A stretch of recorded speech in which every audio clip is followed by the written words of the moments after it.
friend disappeared to? Yeah, I see him!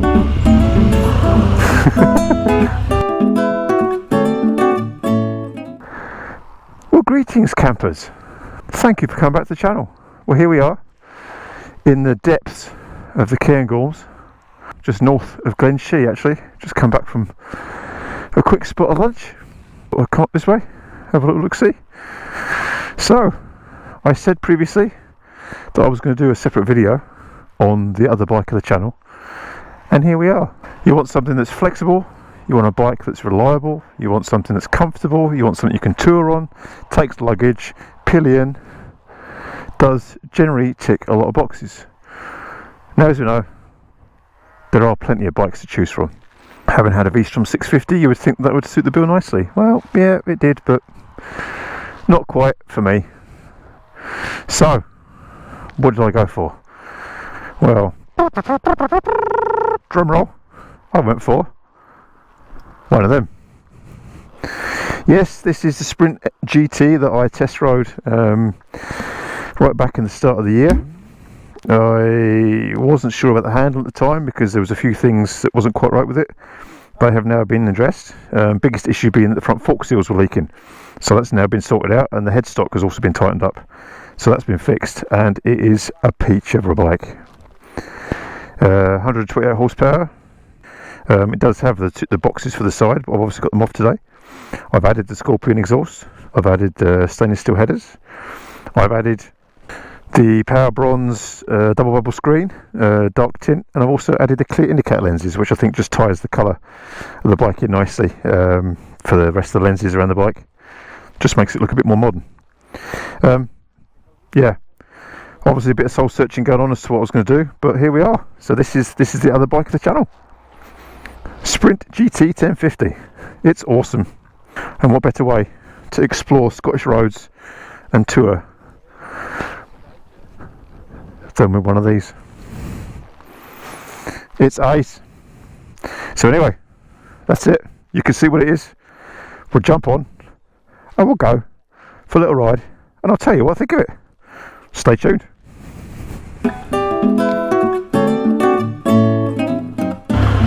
See, I fitted this, although it had a 2-inch screen on it already, I've actually fitted this aftermarket tinted 2-inch screen, which I think is just finishes off the look of the bike a bit more. I think just the dark tint just matches in with the black on the bike. And this is cranberry red, this one.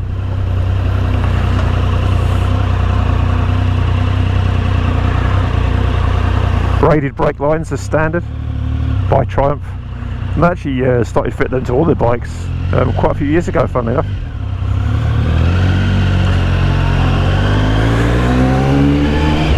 And I've got to say, I'd like to see that from more manufacturers.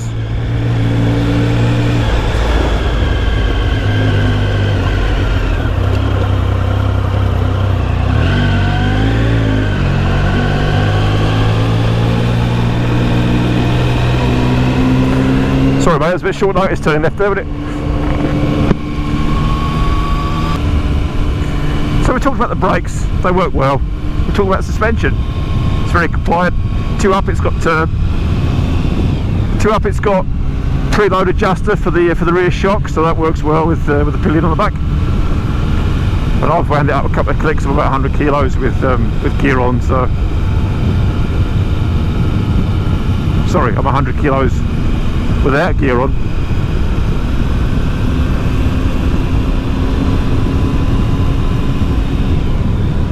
A few people have upgraded the suspension with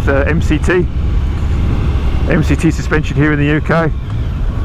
See a lot of people on the Triumph forum that have used them. Hello, new house going in there, obviously. Something anyway.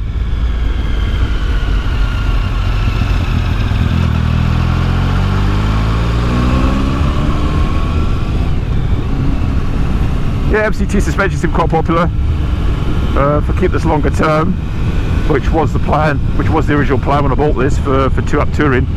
Then that's maybe a shout just to get it. But having had the front forks serviced by the dealership, I might not need to do that. And the rear shock actually feels pretty good. something crawling in my helmet.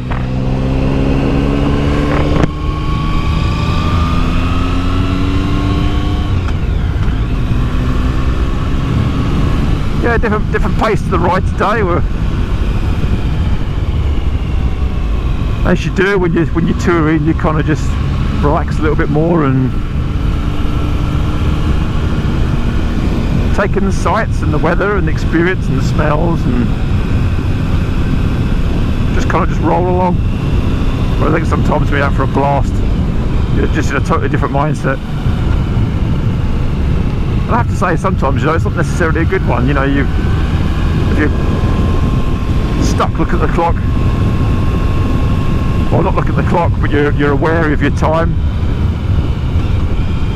If you're aware of time constraints, and you think, oh, I want to get back to this sort of amount of time. You know, I do think it hampers your ride a little bit sometimes. When you've got a bit of time to spare, that's when you enjoy it the most.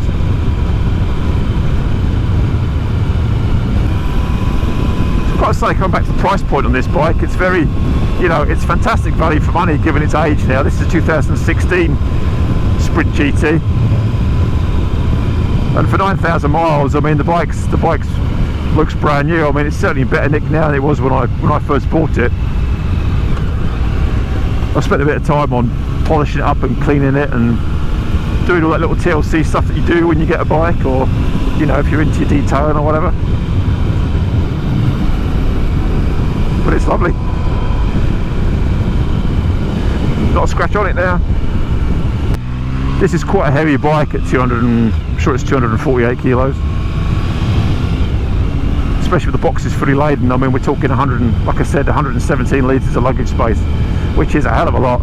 You've certainly got enough to go away on a week there for sure. I've not had the boxes fully loaded. I've had various stuff in the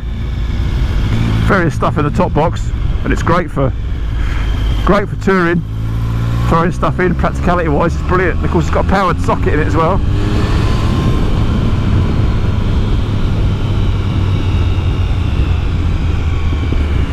Which is really handy for keeping your camera batteries charged or whatever.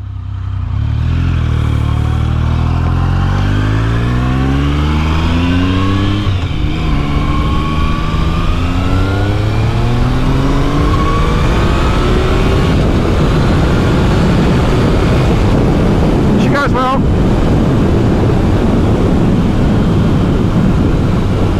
and she does go well. As much road performance as you need,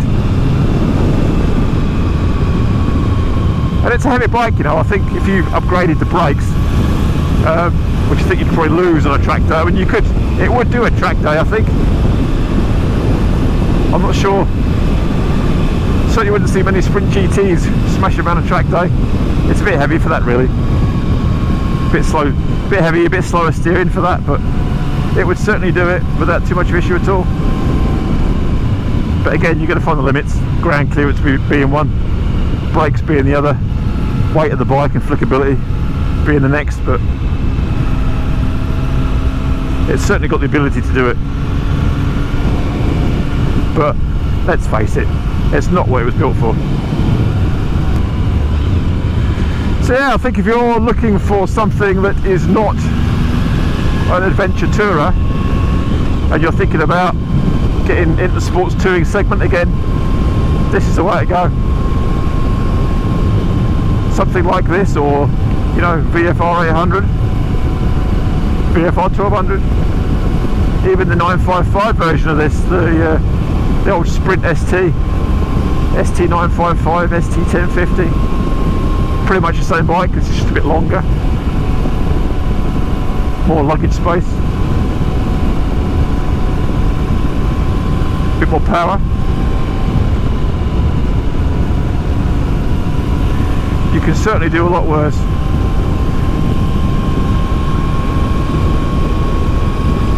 So Mr. Triumph, if you are listening, with your lovely new Speed Triple 1200 RS, please, please, please, for those of us that don't want to ride an adventure tourer bike, please listen to my cry. Listen to my plead with you from all us consumers that haven't lost touch with that sportier side of riding, perhaps, please bring out a new Sprint ST or Sprint GT equivalent that now has the 1200 RS engine. That would be absolutely stonking. What a bike that would be, and it would sell like hotcakes. Because, you know, Triumph don't actually have anything to compete with the likes of the Z1000 SX or the H2 SX. So what about using the 1200 engine and building a new ST? That would be mega. Take the GT platform, redesign it, make it lighter, give it all the new gadgets and gizmos that everyone craves. Myself, I can take them or leave them, personally. I'll tell you what, that would be one hell of a bike. It really, really would. What a machine that would be, and you can have my deposit.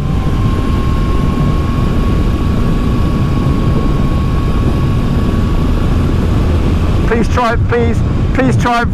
Thank you Triumph, please.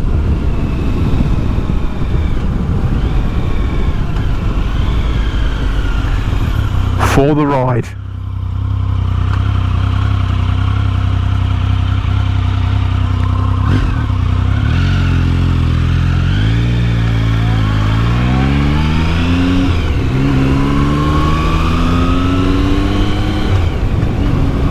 So handling wise, I mean, you can ride it like a sports bike if you want to. You really can. It'll certainly shift.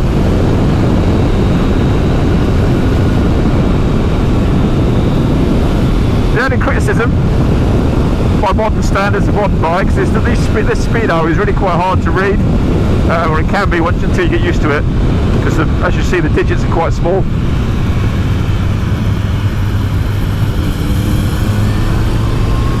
Digits are quite small, so I mean, you know, an upgrade to something more digital would be great.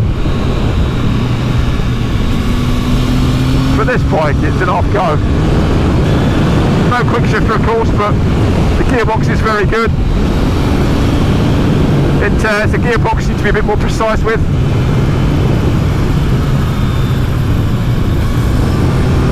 It's quite heavy by comparison to newer boxes, but it was short shift without any issue. You can move your weight around on it.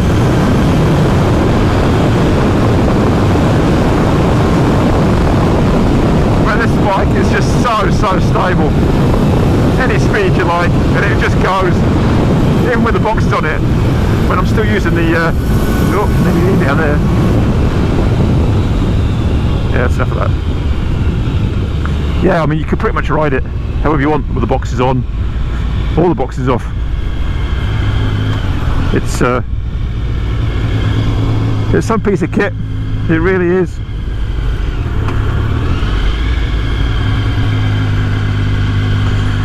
And it's doing 46 miles to the gallon, so I think it's a 19 litre fuel tank, something like that. 18 or 19 litres, certainly good enough for 200 miles, absolutely no problem at all. So it gives you 2 trips, obviously, gives you MPG, gives you a maximum speed. As you can see, the play on the triple there with the three clocks. And that's echoed through the bike more so on the Sprint ST, as of course you'll probably be aware, with the triple outlet exhaust and the three stacked headlight. Sorry, not the stacked headlight, but the 3 optic headlight. Same headlight on this, of course. So a lot of the components are shared together between the 2 bikes. This actually has Lextech headers on it with the Scorpion link pipe. Any difference in power? I can't say I've really noticed, to be honest. I've not had the bike mapped. It's still running the standard filter as far as I'm aware. But it just makes it sound a bit better than the standard bazooka that was on it before. just gives it a bit more of that triple noise that everybody loves to hear, or maybe you don't love to hear it. But it's not intrusive either. When I'm running this cam with the baffle out, and it really isn't bad at all. It opens up enough when you nail it, and on the override you get the pop in a little bit.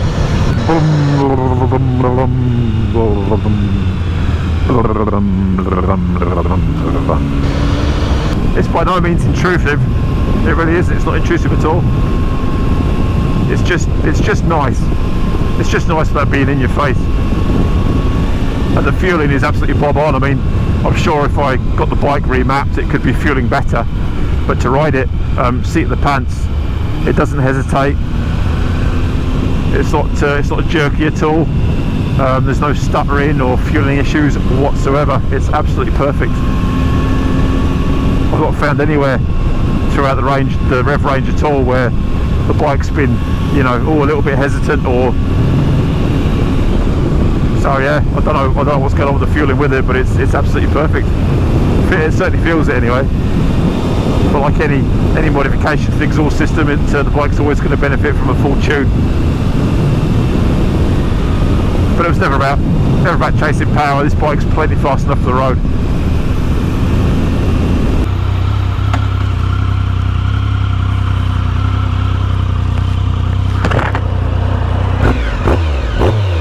Yeah, it's not bad. Sounds pretty good.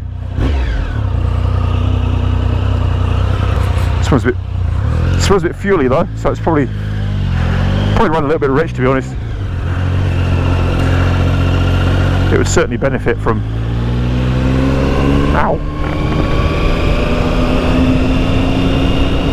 Having a full tune, and it would certainly not do it any harm. It's a nice house. And the gear indicator's a nice little touch. That just plugs into the wiring loom that's in the. There's a diagnostic port that sits in this cubby hole on the right hand side here, just down here. So there's a little diagnostic connector in there, and the gear indicator just plugs into that. Just makes it a bit more modern. You've got the heated grips down here on the left hand side here with the fairing. It's just a rocker switch, but it does the job. The grips are good. Speaking of grips themselves, obviously this is the standard. These are the standard Triumph grips.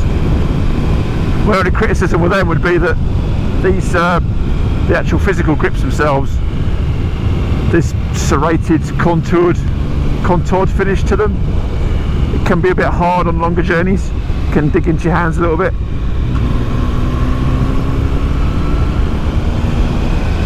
But they feel good in your hands. They're a good size. If your hands are slightly bigger, then they're quite well. But these contoured grips can dig in your hands after a little while. I mean, you don't really get much. You really don't get much vibration through the bars at all, which was a bit of an issue on my S1000R when I had that. Bars on that S1000R actually vibrated more than they do on the 750, but by comparison. So here we are on this very damp road, and these Roadtec 01 SEs can't fault them at all. It's like riding in the dry. You would never know. Very impressed with them. Very, very impressed with these tyres. Can't speak for longevity with them, of course, because they've only been on for 200 miles. That's quite a few different road surfaces I've been across now on them, and they've really not felt like they're drifting or skipping at all. They're very, very, very sure-footed. These tyres have absolutely transformed this bike, you know. I've transformed it from being a bit of a heavy, cumbersome behemoth into something that is just way, way, way better. The mighty Sprint GT.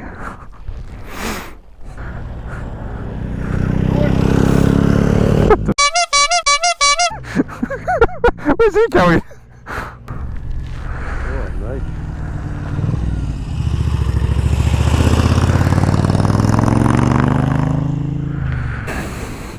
Hit it! Na na na na na na na na na na na na na na.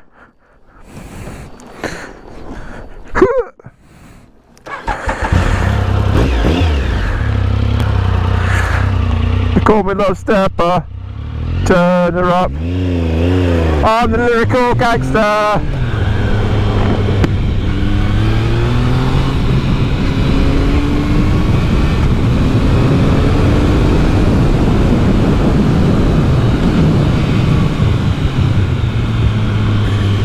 I'm the lyrical gangster, turn her up. Still living like that.